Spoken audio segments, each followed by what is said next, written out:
What's going on, everyone, and welcome back to another episode of the NLL Flash. My name is Tino Fera, and we are back once again with another season preview episode. Next up on the list, the San Diego Seals.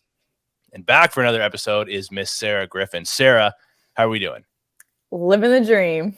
Absolutely living the dream. Love the short answers. All right, well, let's roll. Let's roll right into it.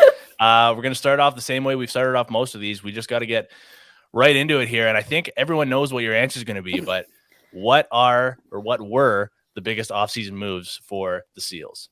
Yeah, geez, that's a tough one. I'd say they had two pretty big free agent signings.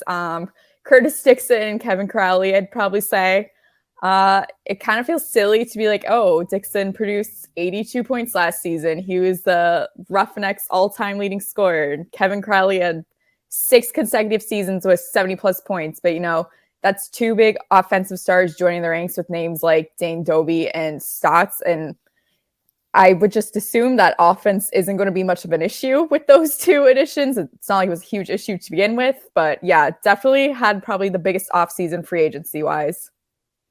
Yeah, no kidding. And you already named a handful of them there, not to mention guys like Westberg and the rest of the guys on that all-star lineup of an offensive line.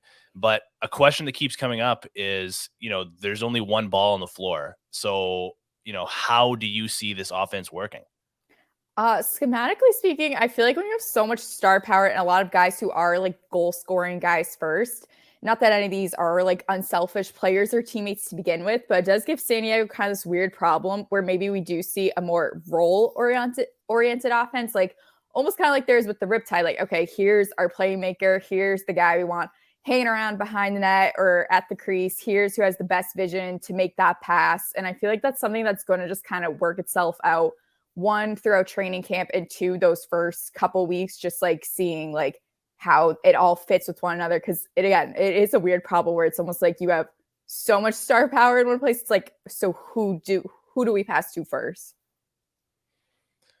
Yeah, no kidding. And I can't wait to see it in action once we get going here in a couple of weeks. But moving over to the betting side of things, we talked about the cool bet odds for the NLL Championship in 2023. And San Diego is the first place team in terms of, the best odds to win the championship at plus 600.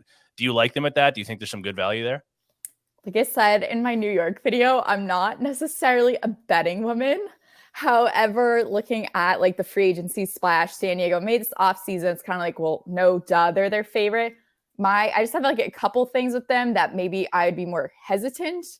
One, I just think like it's one of those things, again, it sounds silly, like your goaltender, like, yeah, he's only going to take you as far as he will let you, but that really is the deal with Frank. And then also I feel like they do have a more younger defensive unit. They are under the guidance of Brody Merrill there, but I think maybe if you see a guy like step up, one of those younger guys step up, that could really be a good push for them. But my like biggest thing like isn't even like necessarily like a roster type thing. It's more so last year, and like this is just a repeated issue where it's like you need to play a complete full season. Like they had the opposite of like, oh, this team needs a hot start. Like they start off like looking like, yeah, the favorites to win it all, and then like they finish like 1-6 in the last 7 games.